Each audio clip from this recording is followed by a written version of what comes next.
नमस्कार, आप देख रहे हैं कमोडिटी राउंडअप। मैं हूं मनीषा गुप्ता और आज बात करेंगे सोने की, जहां पर डॉलर में जो गिरावट है उसका फायदा सोने को जरूर मिलता हुआ नजर आया है, लेकिन पिछले हफ्ते के ऑल टाइम हाइज बनाने के बाद अब थोड़ा सा कंसोलिडेशन और पॉज के मोड में सोना।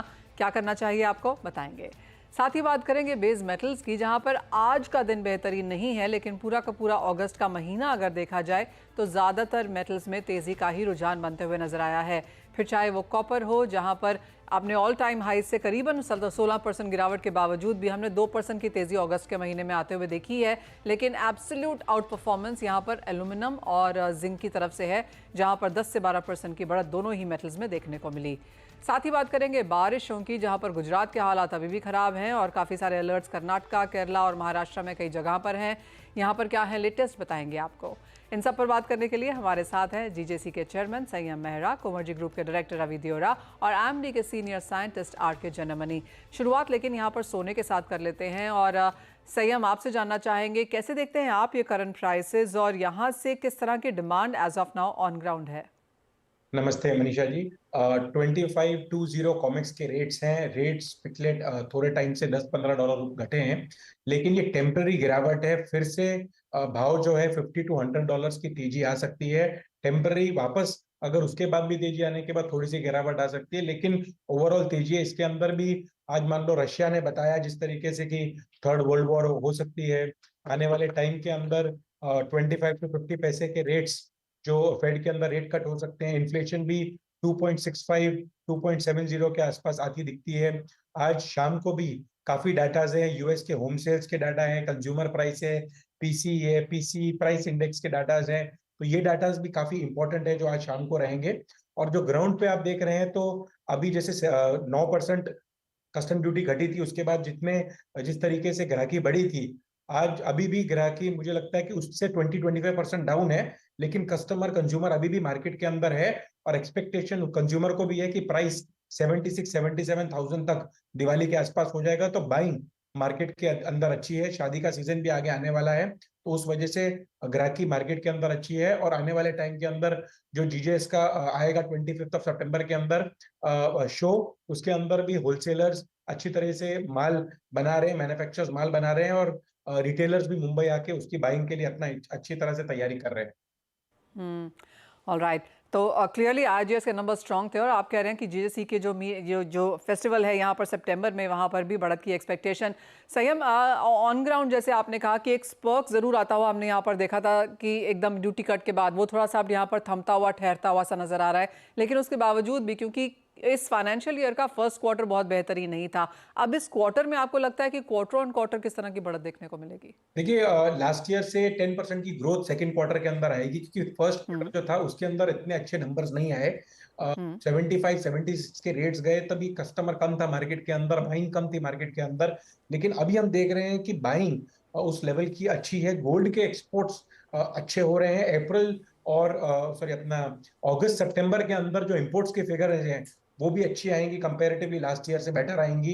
और जो पूरा बिजनेस है जो फर्स्ट क्वार्टर का, जो रिटेलर्स ने जो अपना तैयारी की है, जिस तरीके की ऑफर्स, जो अवार्ड्स रिवॉर्ड्स, जिस तरीके की ज्वेलरी नई डिजाइनिंग, फेस्टिव की तैयारी, उस तरीके का जितना जोश से काम कर रहे हैं, तो मुझे लगता है कि आने वाला जो अगस्त सितंबर का और अक्टूबर का जो महीना है उसके अंदर हम देखेंगे कि अच्छी सेल्स रहेगी और लास्ट ईयर से 10 to 12% की ग्रोथ इस क्वार्टर के अंदर रहेगी। आपने कहा गोल्ड के ऊपर ज़्यादा तवज्जो है फिलहाल यहाँ पर, और क्लियरली वो होगा भी क्योंकि इन्वेस्टमेंट डिमांड काफ़ी स्ट्रांग है। तो बाइंग के तौर पर आप लोगों को क्या खरीदता हुआ देख रहे हैं आप? Is it more majorly gold jewellery? क्या कॉइन्स लोग ज़्यादा खरीद रहे हैं? ब्राइडल का तो ऑफकोर्स अपना एक अलग मार्केट है, लेकिन जो इन्वेस्टमेंट डिमांड है वो किस तरीके से आ रही है?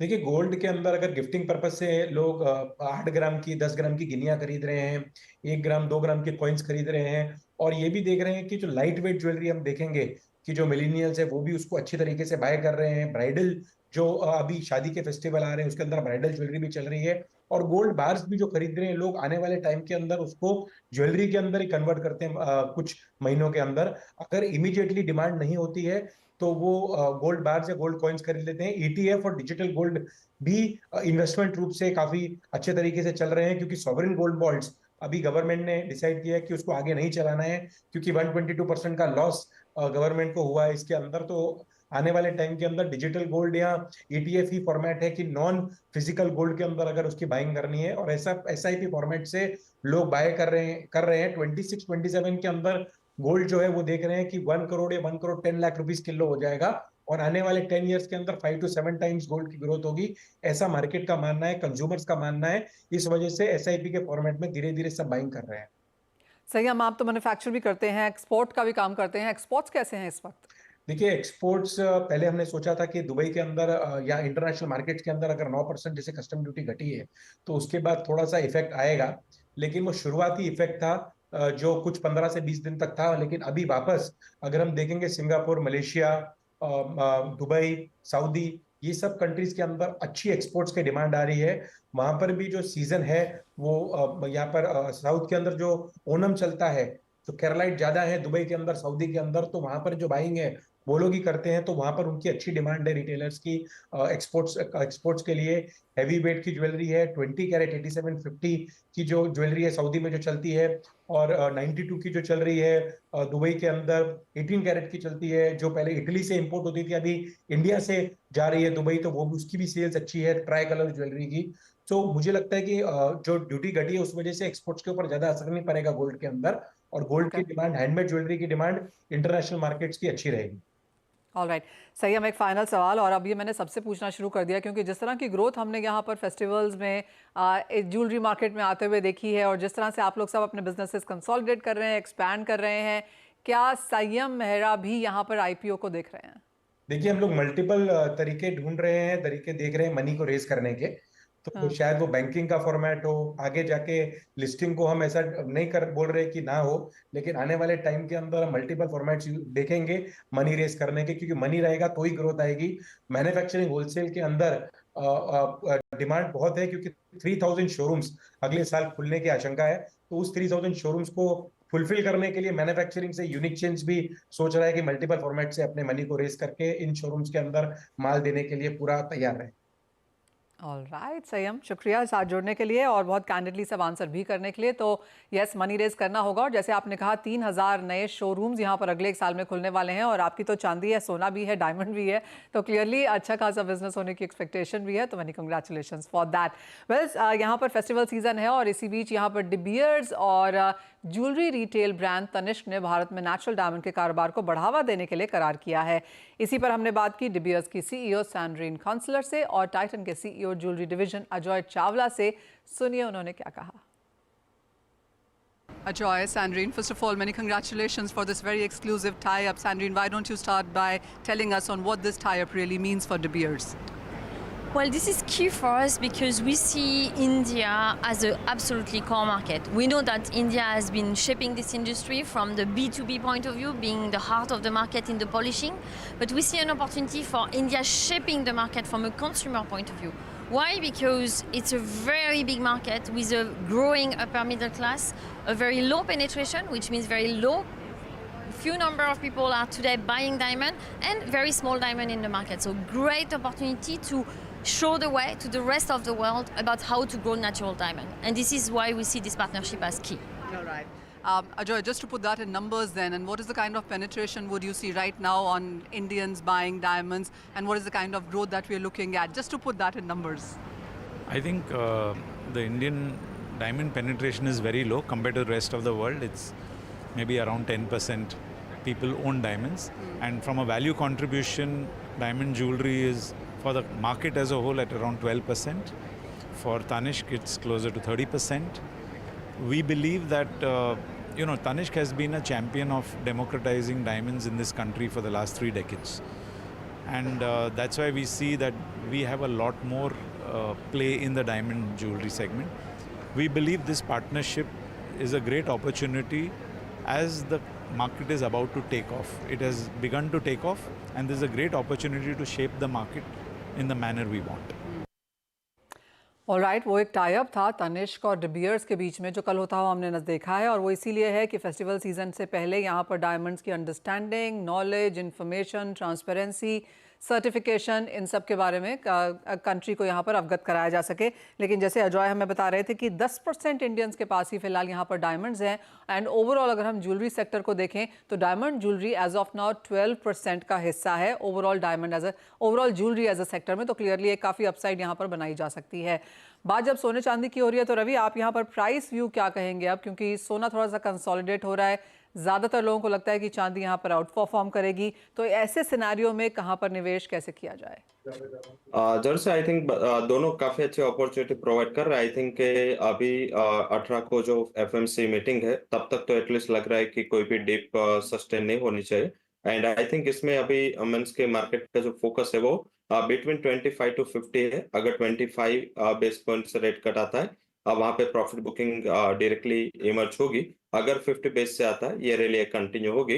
मेजरली एक्सपेक्टेड है कि फ्रंट लोडिंग होगा फेड की ओर से और ये गोल्ड एंड सिल्वर दोनों को सपोर्ट कर रहा है। साथ में ये वीक में भी काफी इंपॉर्टेंट डेटा है। ये फ्रंट लोडिंग होगा या बैक होगा ये डिसाइड करेगा ये दो डेटा जो नेक्स्ट वीक के non farm and current week के कोर पीसी प्राइस इंडेक्स। आज भी क्वार्टरली पीसी आना है, जीडीपी ग्रोथ के डेटा आने। तो आई थिंक लग रहा है कि थोड़ा 2 से 3 ट्रेडिंग सेशन तक मार्केट कंसोलिडेशन मोड में हो सकता है। हालांकि ट्रेंड पॉजिटिव बना हुआ है। लेवल स्पेसिफिक अगर ट्रेडिंग की बात करें तो आई थिंक मुझे लग रहा है कि बाइंग करना चाहिए। 71,900 पे गोल्ड बाय करे, स्टॉप लॉस 71,680 का लगाए और अपर साइड 72,500 तक के लेवल की उम्मीद करनी चाहिए। और सिल्वर में भी बाय करना चाहिए। लेवल स्पेसिफिक 84,400 पे बाय करे, स्टॉप लॉस 83,900 का लगाए और 85,500 तक के लेवल देखने को मिल सकते हैं। आपका जो सेकंड क्वेश्चन था कि गोल्ड एंड सिल्वर में आउट परफॉर्म कौन करेगा, मैं भी वही टेक में हूँ कि मुझे भी लग रहा है कि सिल्वर आउट परफॉर्म करेगा। चाइना के मैक्रोस ये जो वीकेंड में आने हैं शायद लग रहा है कि ये डेटा के बाद आपको सिल्वर में और यहाँ से अच्छी रिकवरी आते हुए दिखे। गोल्ड ऑल टाइम हाई हो चुका है, सिल्वर काफी मंजिल दूर तय करनी है। मुझे लग रहा है अल्टीमेट दिवाली पहले 88,000 87,800 तक सिल्वर आ सकता है। और क्या आपको मेटल्स में भी इसी तरह की तेजी लगती है, क्योंकि आज कुछ मुनाफा वसूली वाला दिन जरूर है रवि, लेकिन अगस्त का पूरा महीना यहाँ पर तेजी में बीता है, रिटर्न्स पॉजिटिव हैं। आपने बात शायद मेटल्स की जी यस, मेटल्स में आई थिंक थोड़ा नर्वसनेस है। जैसे ही मंथ एंड आता है मार्केट चाइना के डेटा के पे नर्वस हो जाता है एंड आई थिंक यही रीजन से बेस मेटल थोड़ा आज कंसोलिडेट कर रहा है। 2 से 3 ट्रेडिंग सेशन में थोड़ा नर्वस है।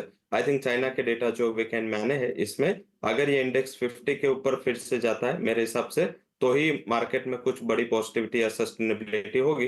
तब तक मुझे लग रहा है कि थोड़ा कंसोलिडेशन का माहौल हो सकता है। हालांकि मेटल्स में मुझे लग रहा है कि एल्यूमिनियम एक अच्छी अपॉर्चुनिटी है क्योंकि एल्यूमिनियम के प्राइसेस है वो लगातार इंक्रीज हो रहे हैं। तो आई थिंक इसका सपोर्ट एल्यूमिनियम को मिलना चाहिए एंड डिस्पाइट की ये वोलेटिलिटी एल्यूमिनियम में आउट परफॉर्मेंस मुझे दिख रहा है। आज थोड़ा अंडर परफॉर्मेंस है, 227 के करीब प्राइस चल रहे हैं। बाय करें करंट लेवल पे 225.20 के स्टॉप लॉस के साथ और 231.80 तक के लेवल आपको आते हुए दिख सकते हैं। अगर आपका एक वीक का नजरिया है एंड आप ये चाइना के मैन्युफैक्चरिंग डेटा का रिस्क ले सकते हैं तो जिंक पे मुझे लग रहा है कि बॉटम बन चुका है।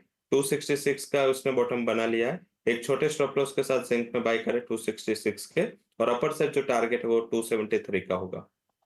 ऑलराइट, तो खरीदारी यहाँ पर भी कभी भी की जा सकती है। तेजी की उम्मीद बाजार में है। एक ब्रेक का समय है, जब लौटेंगे तो बात करेंगे यहाँ पर मौसम की और एग्रीकल्चर कमोडिटीज की। बात अब यहाँ पर करेंगे एग्री कमोडिटीज़ की, जहाँ पर अगस्त का महीना बारिशों के लिहाज से काफ़ी बेहतरीन बीता है। एज ऑफ नाउ जिस तरह की कल के नंबर्स थे 15% अबव नॉर्मल और ओवरऑल अगर हम देखें तो 3% अबव नॉर्मल के साथ फिलहाल यहाँ पर बारिशें हैं। रवि, कैसे देखते हैं आप, एक तो मानसून की तरफ और दूसरा एग्री कमोडिटीज़ में अब यहाँ पर क्या करने की राय है? जैसे मानसून काफी अच्छा रिजम्पशन है। आई थिंक पर्टिकुलर थोड़ा डिस्ट्रीब्यूशन अनइवन है। अभी भी आई थिंक काफी इलाके हैं जहाँ पे 10 से 12% के डेफिसिट है। बट यस, गुजरात जहाँ से हम बात कर रहे हैं आई थिंक यहाँ पे तो काफी अच्छा एंड मीन्स के पूरी सीजन का बारिश हो चुका है। जो पूरी सीजन का बारिश था वो पर्टिकुलर 5 से 6 दिन में आ गया है। तो ये वैसे देखे तो अच्छा नहीं है क्रॉप के लिए, क्योंकि इतनी ज्यादा बारिश इतना ये जो सोइंग का एंड उसके बाद का जो ग्रोइंग का टाइम है ये टाइम पे मुझे लग रहा है कि थोड़ा पैटर्न में चेंज होना चाहिए। आई थिंक काफी मीन्स की बारिश जो हुई है पर्टिकुलर सौराष्ट्र में as well as north Gujarat में, आई थिंक थोड़ा पैटर्न चेंज करेगा गुजरात की। हालांकि दूसरी जगह से इतने ज्यादा खराब न्यूज नहीं आ रहे। तो एज ए एग्री इकोनॉमी मुझे लग रहा है कि ये कंट्री का बहुत बेहतर साल हो सकता है। पानी की जो काफ़ी टाइम से किल्लत चल रही थी, वो इस साल काफ़ी अच्छी बारिश रहे। तो आई थिंक मुझे लग रहा है कि एज़ अ एग्री इकोनॉमी ये अच्छा साल है। सोइंग की पैटर्न भी दिखा रही है कि जहाँ पे अच्छे प्राइसेज़ एंड रियलाइज़ेशन है, वहाँ पे फार्मर ने फोकस किया है। जहाँ पे पल्सेस, पेडी इसमें काफ़ी अच्छे नंबर शोइंग के आ रहे हैं। ऑयल सीड भी डिस्पाइट कि प्राइसेस काफ़ी लो है, फिर भी ऑयल सीड में लास्ट ईयर के कंपैरिजन से 1 से 1.5% तक की अच्छी शोइंग हुई है। मुझे लग रहा है कि डिस्पाइट कि शोइंग अच्छा है, ऑयल सीड में एक अच्छी रिकवरी की उम्मीद करनी चाहिए।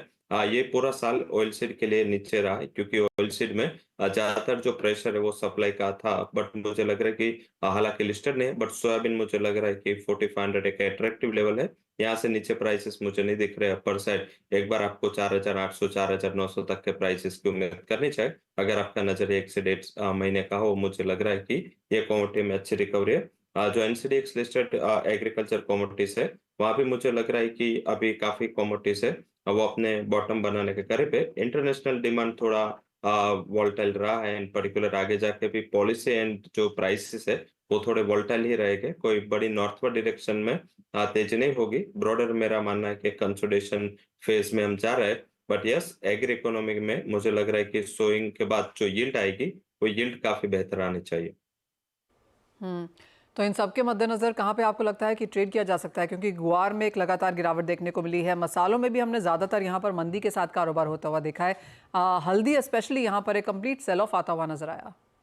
ज़रूर से हल्दी में आई थिंक एक तो 35% तक सोइंग बढ़ी थी, उसके बाद ये जो बारिश है, तो ये काफ़ी अच्छा उसके लिए इन टर्म्स ऑफ यील्ड माना जाता है। हालाँकि फिर भी हायर लेवल से 8000 पॉइंट तक का प्राइसेस गिर चुका है। आज 12400 के लो से प्राइसेस में थोड़ी रिकवरी आई है। मुझे लग रहा है कि थोड़ा डिप मिलता है, अगर शॉर्ट टर्म का नज़रिया है। यहाँ से ज़्यादा मंदी की गुंजाइश कम बची है, 12000 12400 एक काफ़ी अच्छा एक्यूमुलेशन ज़ोन है। फिर से 14000 से 14,500 तक के रिकवरी आप टर्मरिक में एक्सपेक्ट कर सकते हैं। तो मुझे लग रहा है कि उनका आउटलुक है, बाय एंड डिप्स का स्ट्रेटेजी है और आजकल वो आपका स्टॉप लॉस होना चाहिए। सेकंड गुआर में भी हायर लेवल से लगातार प्रेशर बना हुआ है। उसका बेसिक रीज़न डिमांड है।